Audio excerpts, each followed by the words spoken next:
স্বামী যদি কুশ্রী হয় তাহলে স্ত্রী কি সহবাসের সময় একটি সুশ্রী স্বামীর কল্পনা করে স্ত্রীর সাথে সহবাস করতে পারবে? অথবা স্ত্রী যদি কুশ্রী হয় তাহলে স্বামী স্ত্রীর সহবাসের সময় স্বামী কি কোনো সুশ্রী যুবতীকে কল্পনায় এনে তৃপ্তি সহকারে সহবাস করতে পারবে? ইসলাম এমন একটি জীবন ব্যবস্থার নাম যেখানে প্রশ্ন করলে এমন কোনো বিষয় নাই যে উত্তর পাওয়া যায় না। প্রশ্নটা একটা অনেক বড় প্রশ্ন করেছেন ভাই।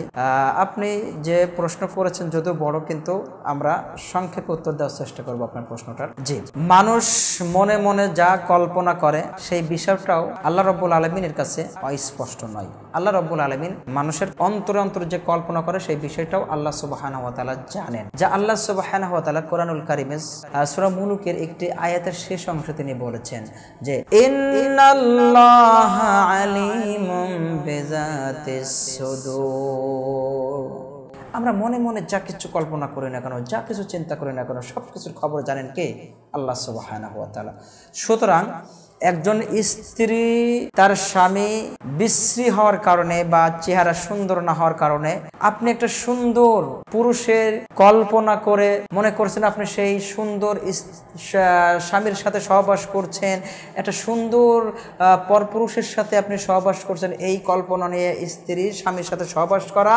এবং স্বামীর স্ত্রী যদি খারাপ হয়, অর্থাৎ যদি বিশ্রী হয়, চেহারা কালো, সুন্দরী নয়, তাহলে স্বামী যদি এরকম কোনো সুশ্রী সুন্দরী একটি মহিলার তার কল্পনার মধ্যে নিয়ে আসে যে আমি ওই সুন্দরী মহিলার সাথেই সহবাস করছি, এইটা ভেবে যদি একে অপরে এইরকম কোনো একটি কাজ করে, তাহলে পরে এই সহবাস করাটা হারাম হয়ে যাবে এবং এটা ব্যভিচারে রূপ লাভ করবে। কারণ আল্লাহ রাব্বুল আলামিন রাসূল সাল্লাল্লাহু আলাইহি ওয়াসাল্লাম এইভাবে কল্পনা করে সহবাস করতে নিষেধ করেছেন। যেমন উলামায়ে কেরাম বলেছেন, একটা হাদিসের গ্রন্থের মধ্যে এবং একটা ফতোয়ার মধ্যে আসছে, শারহুত তাসবির 2য় খণ্ডের 19 নম্বর ফতোয়ায় আসছে যে উলামায়ে কেরাম উল্লেখ করেছেন যে যদি কেউ 1 গ্লাস পানি একটি পাত্রেই, অর্থাৎ 1 গ্লাস পানি নিয়ে পান করার সময় যদি সে মনে করে যে আমি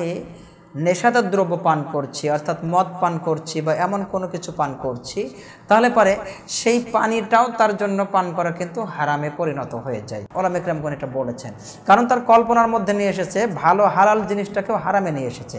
সুতরাং এই কিতাবের রেফারেন্সে আমরা বলতে পারি যে আপনার স্বামী যদি আসলে চেহারা সুন্দর নাই হয় বা আপনার স্ত্রীর যদি চেহারা সুন্দরী নাই হয়, তারপরেও আল্লাহ তাকে যা দিয়েছেন একটা সুন্দর, ওই মহিলার বা সুন্দরী ওই একজন পুরুষের ওই একই জিনিস তো দিয়েছে।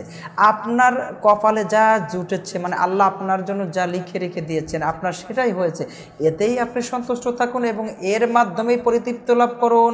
আর এর মাধ্যমেই আল্লাহর কাছে আপনি দোয়া করুন, আপনারা দোয়া করুন যে আল্লাহ আমার স্ত্রী যেমনই বিশ্রী হোক বা আমার স্বামী বিশ্রী হোক, আমরা যেন ঈমান অবস্থায় ভালো আমল করে নামাজ কালাম পড়ে আমরা যেন এই দুনিয়ার থেকে জান্নাতি হয়ে যেতে পারি পৃথিবীর থেকে। আর যদি ঈমান আমল ঠিক করে যদি দুনিয়া থেকে আপনারা যেতে পারেন, তাহলে আল্লাহ পাক রব্বুল আলামিন আপনাদের জন্য রেখে দিবেন জান্নাত। আর এই জান্নাতে যখন একজন পুরুষ স্ত্রী প্রবেশ করবে, তখন তারা একেবারে যুবতীতে পরিণত হয়ে যাবে, 30 থেকে 35 বছরের যুবক যুবতীতে পরিণত হবে। আর তাদের চেহারা কোনো কালো থাকবে না, কুশ্রী থাকবে না, বিশ্রী থাকবে না, সবাই সুন্দর চেহারা পরিণত করে দেবেন আল্লাহ রাব্বুল আলামিন। তাহলে আর কি দরকার এইরকম অবৈধ চিন্তা কল্পনার ভিতরে নিয়ে এসে সেই কাজগুলো করার? এর থেকে দূরে থাকুন আর আল্লাহর কাছে সবসময় দোয়া করুন যে আল্লাহ আমরা যেন ঈমান অবস্থায় ভালো অবস্থায় যেতে পারি আর জান্নাতে যে যেন আমরা সুশ্রীতে পরিণত হয়ে যেতে পারি। ইনশাআল্লাহ আল্লাহ পাক রব্বুল আলামিন কবুল করবেন। আল্লাহ রাব্বুল আলামিন আমাদের তৌফিক দান করুন। আমিন। আসসালামু আলাইকুম ওয়া রাহমাতুল্লাহ। তোমরা যা জানো না তা তোমরা জেনে নাও। আল্লাহ সুবহানাহু ওয়া তাআলা এই মর্মে বলেছেন, ফাসআলু আহলা যিকরি ইন কুনতুম লা তা'লামুন।